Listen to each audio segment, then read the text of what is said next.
Mistigris et Monsieur de Balzac. Une histoire d'Isabelle Lamy, dessinée par Camille Carreau. Édition Les Mille Univers, collection Les Belles Histoires du Père Casserole. Mistigris était un gentil chat. Et comme tous les bons chats, il chassait les souris la nuit, buvait son petit lait chaque matin et se prélassait tout le reste de la journée au soleil sur le rebord d'une fenêtre.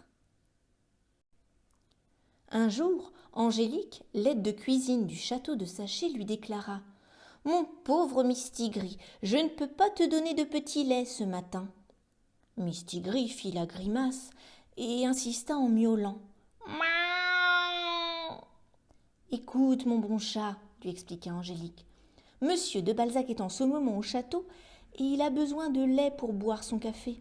Je ne peux donc pas t'en donner. » Agacé et affamé, Mistigris monta jusqu'à la chambre de Balzac. Une fois arrivé à la porte, il se faufila dans la pièce et partit à la recherche du bon petit lait. Il se glissa entre les jambes de Balzac, assis à son bureau, plongé dans son travail.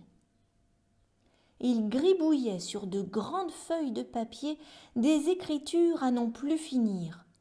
Mistigris fut très amusé de voir les feuilles qui volaient et la plume d'oie qui s'agitait à chaque mot écrit. Ne faisant ni une ni deux, Mistigris bondit sur le bureau pour attraper la plume. C'est en tendant la patte que sa queue renversa la tasse à café de Balzac. « Saperlipopette !» cria Balzac. « Quel est ce chat qui vient me déranger alors que j'écris l'histoire du père Goriot et de madame Vauquet ?» Mistigris prit peur et sauta sur le lit, les pattes couvertes de café. Il fit alors 1001 taches sur les couvertures, ce qui énerva encore davantage Balzac. « Angélique ! Angélique !» hurla Balzac. Angélique accourut dans la chambre. Balzac était furieux et Mistigris perché sur l'un des montants du lit. « Angélique !» cria Balzac d'une voix grave. « Débarrassez-moi de ce chat qui me gêne pour travailler. » « Mais monsieur, voyons, c'est Mistigris, il est ici chez lui, » répondit Angélique d'un ton assuré. « Ah oui, cela voudrait-il dire qu'il peut boire mon café ?» ricana Balzac. « Ah non, monsieur, les chats ne boivent pas de café, » déclara prudemment Angélique. « Mais si vous aviez un peu de lait à lui donner, je suis sûre qu'il vous laisserait tranquille. » Mistigris, qui écoutait toute la conversation, se léchait déjà les babines. Balzac prit son petit pot au lait et en versa un peu dans la tasse qu'il posa sur le sol. Mistigris but tout le lait d'une seule traite.